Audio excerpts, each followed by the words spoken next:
What's up, Nine Owl Steely here, back with another video, and today we're going to be talking about group patrons from Tasha's Cauldron of Everything. A patron is an individual or an organization that the party sort of works for or that sponsors the party. And it's used to sort of bring the party together, to unify them under a specific purpose, other than the campaign itself.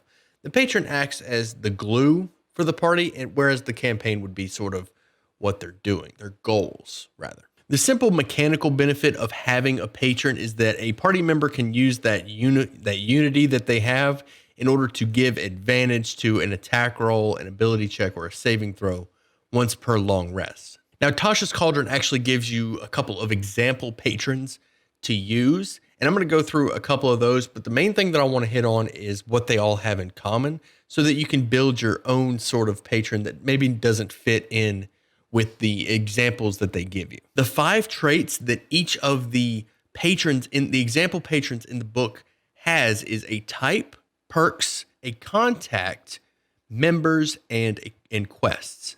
The first one, type, isn't really that important. These are just sub examples that the book gives you under each category. For example, the different types of sovereign may be king, a chieftain, a tribal leader, things like that. Just those are the different types that would be represented under that specific patron.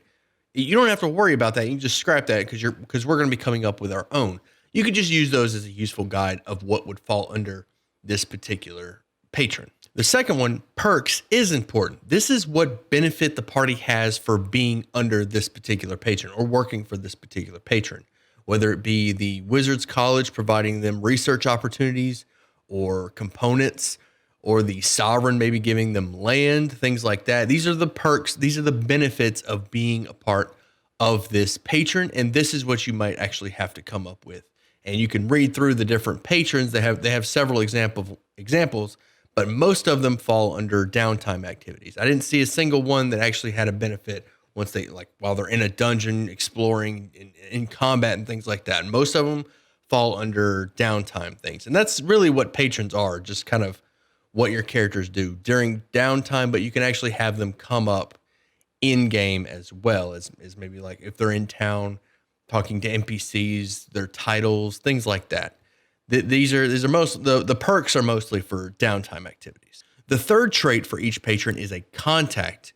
This is an NPC that your party can go to maybe pick up quests, get information, maybe buy things. This is the NPC point of contact for your party to communicate with the rest of the organization or the individual who they serve. The fourth trait in the patrons is their membership. What role do they fill within the guild or within the academy, or what do they do for their group patron? This one isn't really important. You can scrap this one because, or at least the chart. The chart isn't important. These are just examples. Just like type, beneath each patron, each type of patron, they'll give you some examples of membership. You obviously don't have to follow those. You can come up with your own. So I would recommend that you just scrap these. These aren't important. These are just examples. These are just recommendations that the book gives you. Your party can come up with their own. They can be the janitor at the academy. They can be a teacher, things like that. You don't have to. These are just examples. So this one in type, you can just skip over or you can ignore.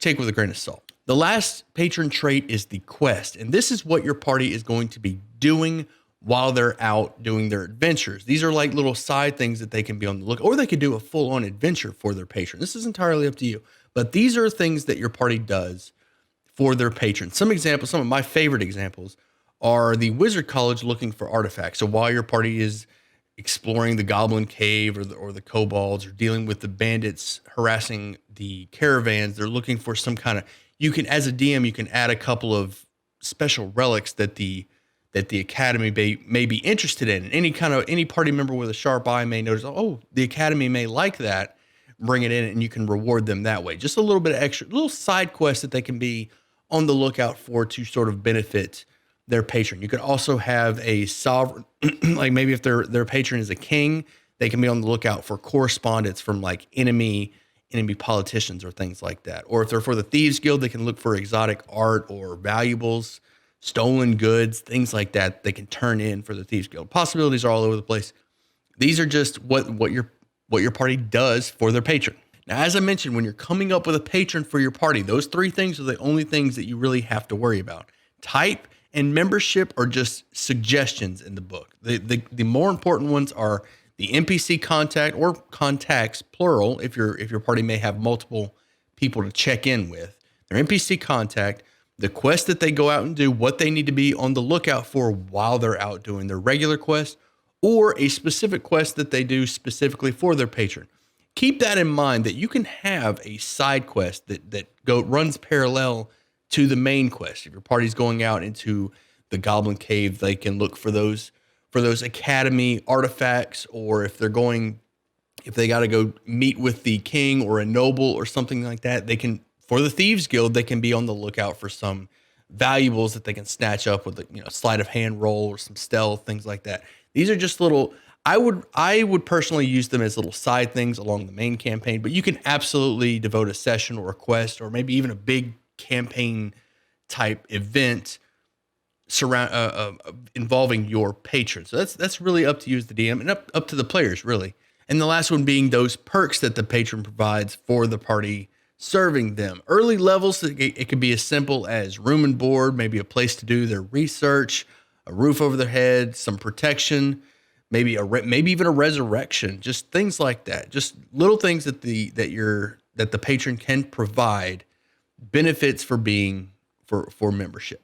Now, the reason that I put so much emphasis on the contact, the perks, and the quest is because eventually your party or maybe a party member would like to become a patron of their own. They would like to have NPC recruits and they'd like to run their own organization. And for the purpose of this video, I'm going to use a Thieves Guild because that one probably comes up the most often. Maybe they'll run a tavern, maybe they'll run an inn. All these things will fall under the same thing, and that's your party is becoming a patron. And Tasha's Cauldron actually has the rules for the party becoming their own patron and establishing themselves with NPC underlings. So I'm going to go over that. And just some advice for you DMs out there: let your parties have an organization. Let them run a business. This doesn't have to be as complicated as a lot of DMs that I've played with made it. It doesn't even have to have an impact on the overall game. This can all just be downtime stuff. The perks of running a business could just be a small amount of gold that they roll on the table in the DMG, and a couple of NPCs that will address them as sir and maybe deliver them drinks or quests or things like, sir, we need some help with this. They could deliver quests. It doesn't have to be that bad. You don't have to have your party sending out NPCs that do all of the quests for them. That's not what you want. That's not what running a business or becoming a patron is about. It's about it's about the status of being a part of the world, tying your characters to the world and having them have a meaningful impact. And if your party is 5th level or higher, they've earned it. If they've been doing quests for the town, like let's say they're staying in a town at the tavern or whatever, and they've been doing quests up to level 5, they've been helping people, they've established themselves. They have some status. They could start a Thieves Guild. They can start a tavern. They can start their own inn, things like that. Let them have it. This is strictly downtime type stuff. And you can have some in-game benefits, but reel it in, regulate it. Now, I mentioned the NPCs, the quest, and the perks. These are what the NPCs that are a part of the organization are going to have. This is what your party has to provide when they become patrons. So whereas when your party took on a patron, we're going to keep with the Thieves Guild example. Let's say your party works for the Thieves Guild and they have some NPC contact liaison. It could be like the fence or the right hand of the leader of the Thieves Guild. Whoever it is, they go to them and then they speak to the leader, or they provide them with quests or things like that. On the reverse, if your party becomes the patron for a bunch of NPCs, they are going to need to pick an NPC to sort of act on their behalf while they're out doing their adventures or TCOB. This NPC is the one that they're going to, the same things apply when they were serving a patron as if they're running as patron. They're going to meet with this NPC and learn about the information from the underlings. So that's what this NPC contact is.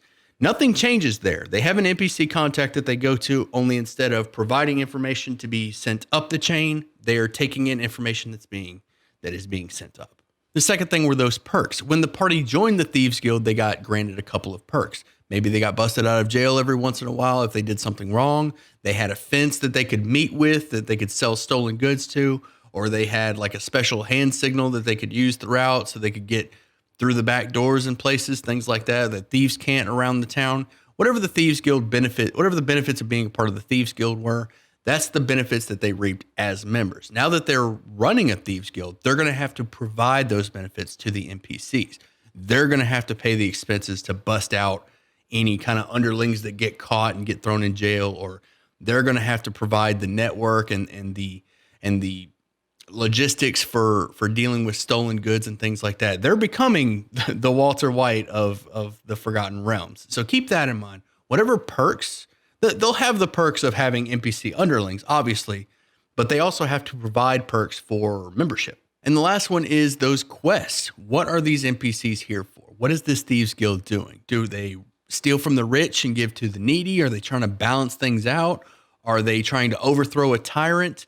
These are all things to keep in mind. What is the purpose of this Thieves Guild? What is the purpose of your party's organization? You're going to want to get that from the party. What are these NPCs out doing when they're out representing the guild? Do they represent them in a good way? Do people praise them as they walk through the streets, or do they fear them?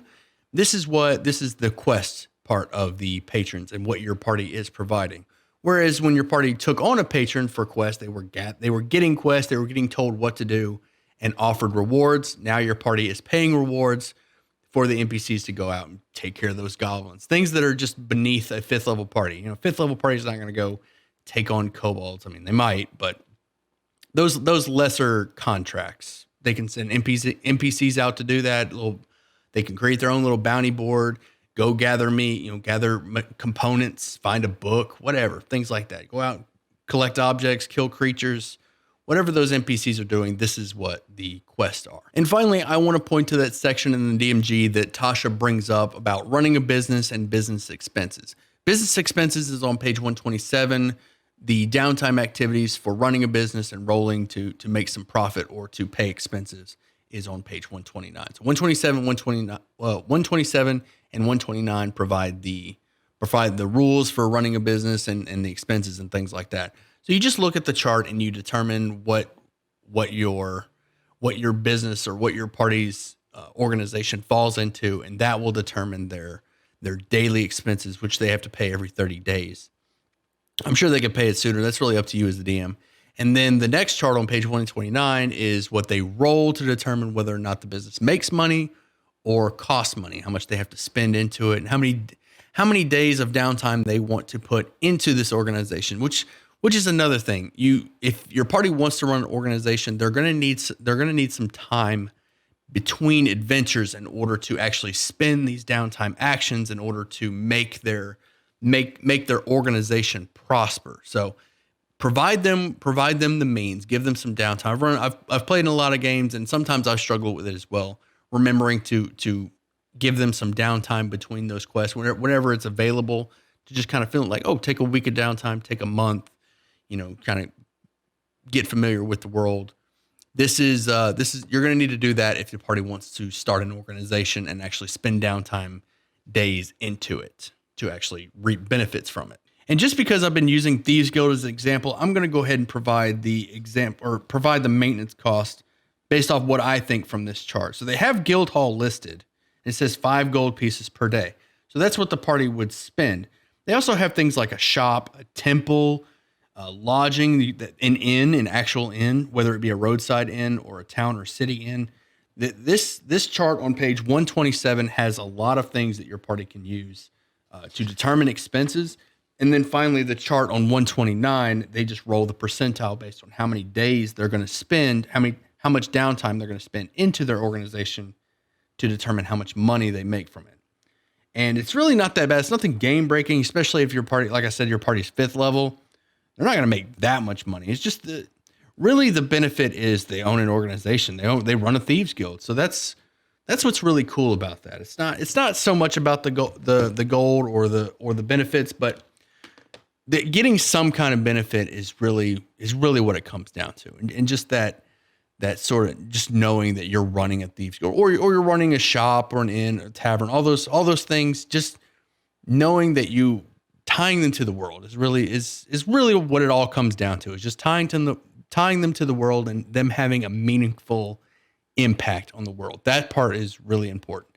And that is that whereas when the party joins a patron or takes on a patron, that's the glue tying the party together, giving them unity, giving them a purpose. Becoming their own patron is really how they're going to have an impact, a big impact on the world between those adventures where they're taking on lesser deities and bringing down liches and dragons and things like that. Just that little, what they're doing in their downtime. So I hope you enjoyed the video. If you did, you know how YouTube works. Hit those buttons, leave a comment down below. Let me know what you think of the group patrons. If you have any ideas for patrons, let me know in the comments what you came up with, what you think. And if you want to be a part of this D&D community, make sure you join the Discord. Link in the description. Come by, ask questions. Let me know what you think. And as always, I'll see you at sundown.